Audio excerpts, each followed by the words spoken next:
Hey, it's Jaime with Echo Real Estate Advisors. Today we're looking at the Facebook audiences that real estate agents should be paying attention to.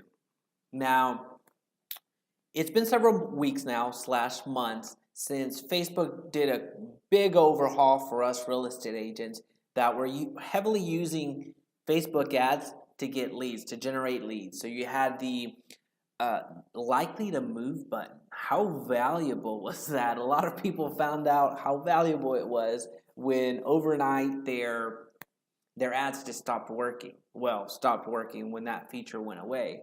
So likely to move was a very much used, very much needed, very much appreciated easy button for real estate agents, where that simple targeting in their ad set would just generate leads upon leads upon leads, but that's no longer the case. So what that left was a void for real estate agents that were overly leveraged on that ad, on that targeting, in that ad set. So now what we're looking at today are the 6 Facebook audiences for real estate agents that's working today in today's environment, which is very important. Of course, you may have the best Facebook ad out there. You may have that thumb stopper that'll get people engaged, that really are commenting, liking, submitting their information to you, and really it's just killing it for you.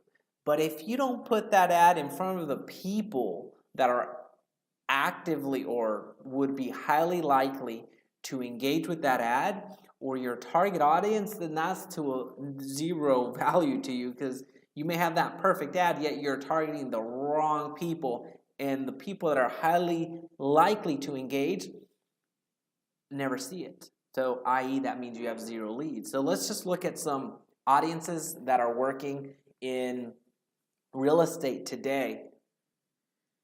All right. Now, keep in mind that there is going to be some combinations that you're going to want to layer some audiences together and really drill down into producing an ideal target for your ads. We're not going to cover all of those today. There's other videos in this channel that walk you through everything from the creation of a landing page to creating the ad to designing out your actual audiences, in which we go from beginning to end on how to actually produce a campaign that works. So there's other videos in this channel.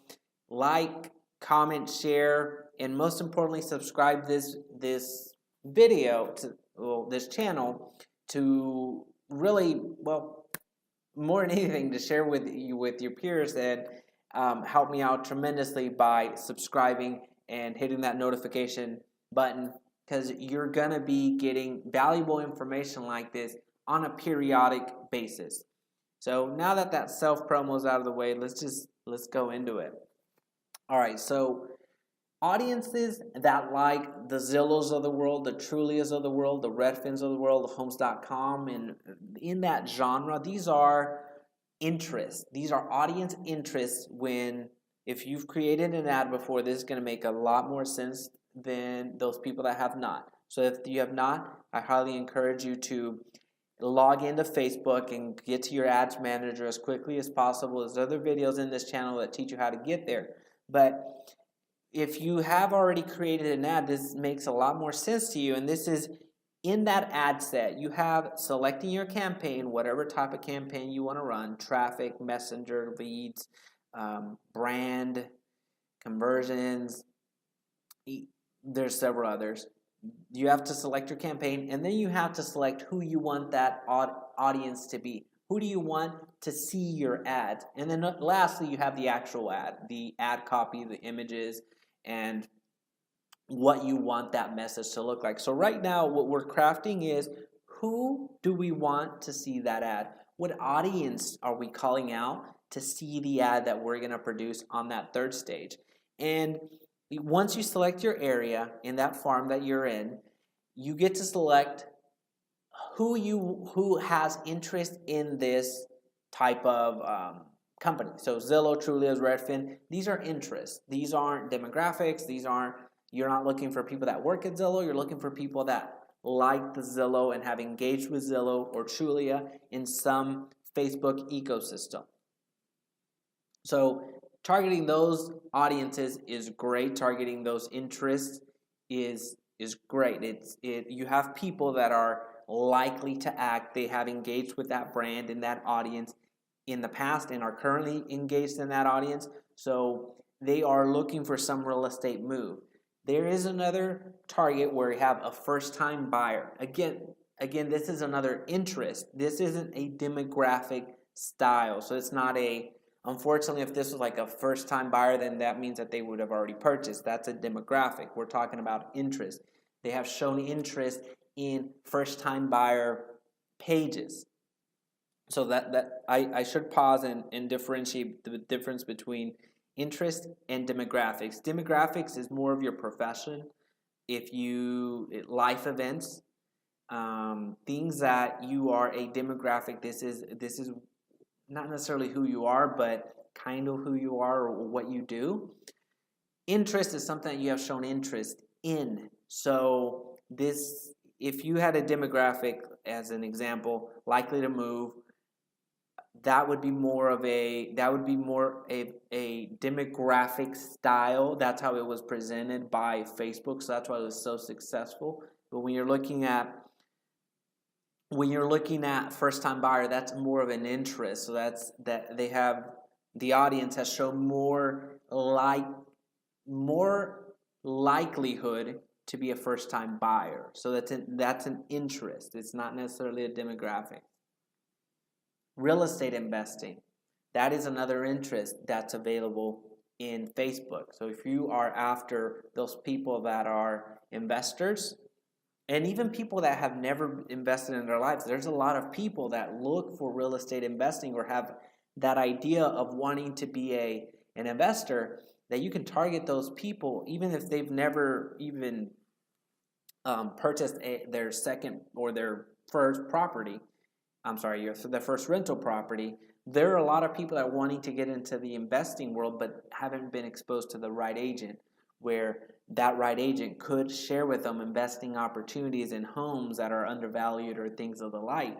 So having a list of short sales to that target audience is going to be very valuable to the people that are looking to invest in real estate, because all they're looking for is an opportunity. And then you get to life events. Life events layered with Zillow, Trulia, and Redfin. So life events layered with Zillow, targeting those two audiences is money. Trust me, it's money. You have life events, and what I mean by that, now we're getting into actual demographics. Now we're getting back over here. This isn't an interest. This is something, if they're newlyweds, Facebook calls that out. If it was an interest, then they would be interested in being a newlywed, but they're not. That's their actual demographics. And you're looking at newlyweds, engaged, new parents. Those are life events. Let me see if I have another. Divorce. Oops. Yeah, those are life events that do require, or a majority of the time require, a real estate change. If you're a new parent, you may be looking at another home. If you may be a renter. So when you're a new parent, you may be looking to purchase a home. If you're a new parent and you already own a home, but you need to scale up, that's something that you would do. Newlywed, if both of them own a house, then one of them could be selling, or both of them are renting. Now it's time to not only join in matrimony, but join in bank accounts and debts and profits and everything else, but most importantly, the real estate. So they be looking to purchase their first home or their second home or their third home, whatever the case may be. Engaged, they may be planning for that wedding, but they're also planning for their family, what's it going to look like after. So getting those life events, targeting those life events, and pairing it with your Zillows, the Trulias, the Redfins, homes.com, that type of interest, you're starting to get dangerous when it comes to that audience. And when you're reaching out and creating those ads, I'll speak to the ad portion for a second. I don't want to make it a too lengthy video and be all over the board, but I do want to say something real quick on this point. When you're creating the ads, pare it back a little bit. Don't get overzealous and it's like, hey, I noticed that you just became a newlywed and you may want to purchase. Slow down there, Chief. We want to make it organic. We want it to be, what's the word, like serendipitous. We want it to be like, oh wow, this is very fortunate. It just comes at the right time. Yes, it was manufactured from your end. You had a strategy, you had a plan, you had a campaign specifically targeting those people, but you don't want to scare them off into a Big Brother type of situation where they're feeling alienated. And the more organic that you can make it, the more serendipitous that you can make it, you're gonna have more of a response. You don't want to overcook it. You don't want to overdo it to where they get put off of, oh, okay, these people just bought my information from somewhere and I'm freaking out and all that stuff. So I'll just add that point. When you're creating the ad, make it organic, make it authentic, make it a little bit more make it more organic. I can't put any better than that.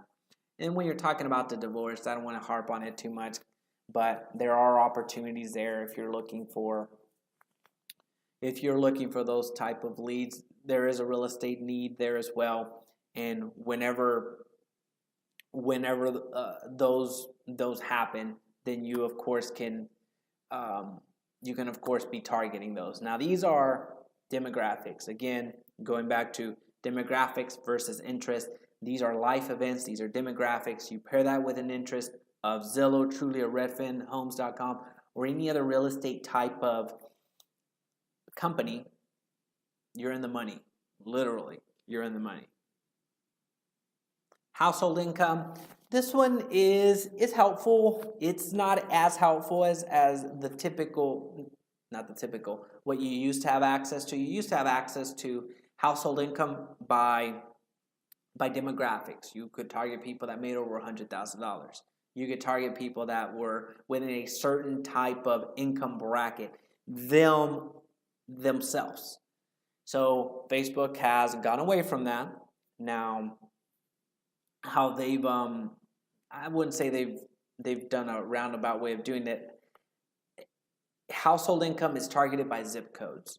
So generally, areas by zip code, you have that public information. If you were going to target that type of audience, that type of zip code, that the South Lakes of the world, the Highland Parks of the world, those are areas here in the Dallas-Fort Worth Metroplex that are quite affluent. So you already have that information. So I do think that it's valuable and it's something that would be great to layer it in if you don't necessarily have that information, but you already have that information. So it is valuable to a certain extent. There's other ways to kind of get to the same outcome, but having it there is good. I'm not going to say it's as targeted as the income, the demographics income, where you could actually target people that made that much, but household income breaking down by zip code at least helps in your advertising, which would be a good layering, not just a standalone. Because if it was a standalone targeting that you just wanted to target this household within a certain income range by zip codes, then it's not going to do you as much good. Layering in with life events and this Zillow, Trulia, so real estate companies helps. I would not suggest that as a standalone. And then profession, that we go back to the demographics. I think I was doing demographics on this side, right? So we go back to demographics where you have programs like, the HERO program, which is for teachers, firefighters, police. So you know that this HERO program specifically for those professions. So you can certainly target teachers, you can target firefighters, you can target police, you can target certain professions that I'm not going to say automatically qualify for this program, but this program specifically geared for those professions. So put something that people in this profession may not be aware, put that in front of the actual people that would benefit from it. And then create that ad revolving around it. So Professions is doing quite well, and that one would be a standalone if you would like it. You can layer it in with Zillow, Trulia, and Redfin. I've seen success both ways, and sometimes my profession standalone campaigns exceed those that I layer in Zillow, Trulia, and Redfin. It varies. It varies. So I do suggest that profession could be a standalone if you would like it, but if you want to layer in the Zillows and the Trulias and Redfins, or layer in a first-time buyer type of interest in with that audience, then by all means split test that, because what works in one area may not work in the other area. So these are great audiences for you real estate agents to be leveraging right now, because they exist today, and it'll overcome the easy button of likely to move. And yeah, there's a little bit more work that you need to do at this point, but we're used to working, we're used to getting after it. It's not the end of the world that those features are gone. They're not coming back. So make do with what you have. These are good campaigns. You can still be successful in getting that $1, $2, $3, $10 lead, which is still a bargain versus the other methods of going and purchasing Zillow leads for thousands of dollars and being in contracts and all that other stuff. So those are the six, about to get into Spanish mode, those are the 6 Facebook audiences for real estate agents. Like, comment, share, subscribe, put on that or click on that notification bell for future videos, and I'll see you in the next video.